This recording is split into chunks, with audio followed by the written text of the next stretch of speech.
big day. We passed our plumbing and underground roughing inspection. Let's have a look.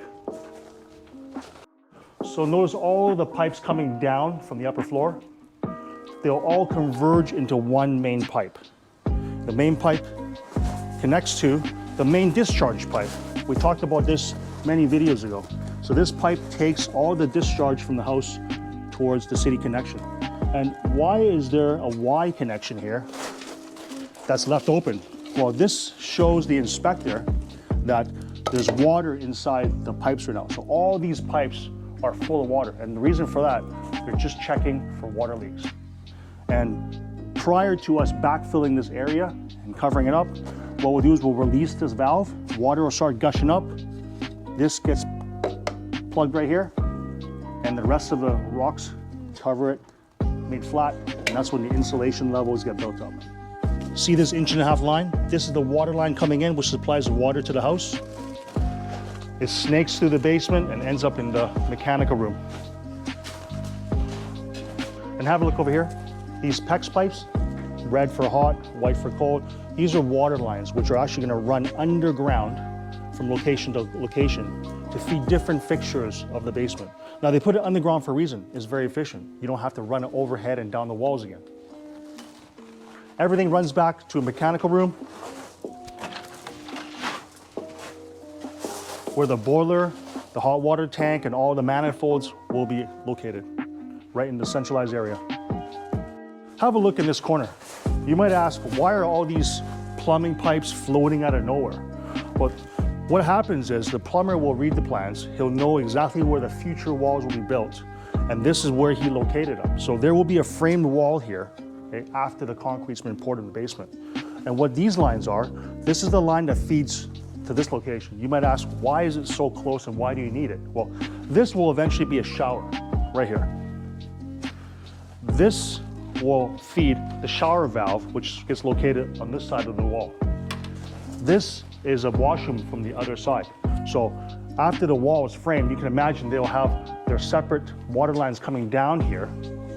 They'll make a connection right here and it'll feed the shower wall without having to run extra lines overhead. When we have so much extra room right now, it's good to run these lines. It's flexible, it's out of the way, why not? Another feature I like to incorporate into all my houses is the use of wall carrier toilets, AKA wall hung toilets. Now, are those done in the same way as a regular floor standing toilet? Absolutely. Let me show you how it's done.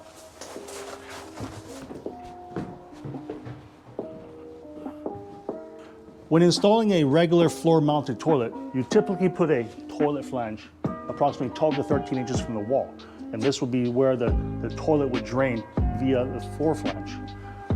However, when you're considering a wall carrier toilet, the pipe is actually inside the wall. Now notice that this pipe here is within a wall cavity approximately 20 inches wide.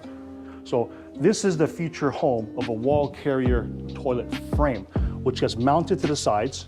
It's got its own discharge pipe, which does a 90-degree and connects to this pipe right here. This wall carrier frame will have 2 threaded rods sticking out, and that's where the toilet bowl slides up against the wall and gets fastened to the wall. In about 10-15 videos, we'll have a chance to see that wall carrier frame mounted. So in building a house with an open concept in mind, you gotta be very careful of one thing, is you wanna maintain the open concept. You don't wanna have unnecessary drops in the ceiling. Now just have a look at this floor. This house incorporates a lot of beams. And the last thing you wanna see is a drop ceiling here and a drop ceiling there to accommodate a pipe which couldn't make it across the room. So have a look in the top. These pear lamps are not to be drilled. So if you were to run a pipe from one end to the other and the beam was in the way, you'd most likely have to drop it below the beam and enter the wall and coming down. In this case, they avoided every single chance of making a drop ceiling. And that determines a really good plumber. So what does it tell you when you have an open concept, you have the plumbing roughing done, but yet you don't see any pipes dropping down? It tells me that the plumber was very mindful in laying out his system where to avoid any kind of beams and drops to maintain this beautiful open concept.